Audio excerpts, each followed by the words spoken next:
college professor is working on establishing a link between brain injuries and Alzheimer's. Repeated brain injuries, like the one suffered by many former NFL players, may be a key factor. Jeff Patterson joins us now live from Raymond James Stadium. And Jeff, tell us about this latest report. Pretty interesting stuff.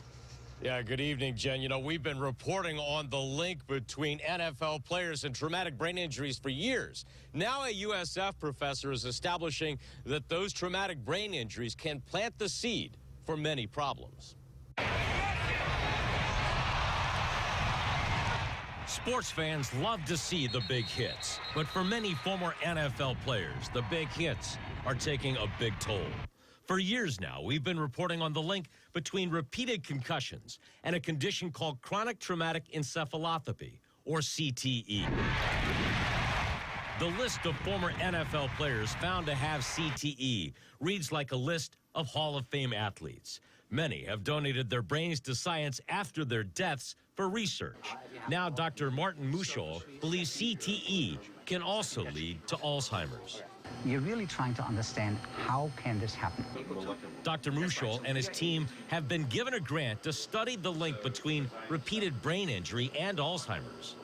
On the medical side, you have to see what can be done to prevent it. On our side is we're trying to see how did we get there.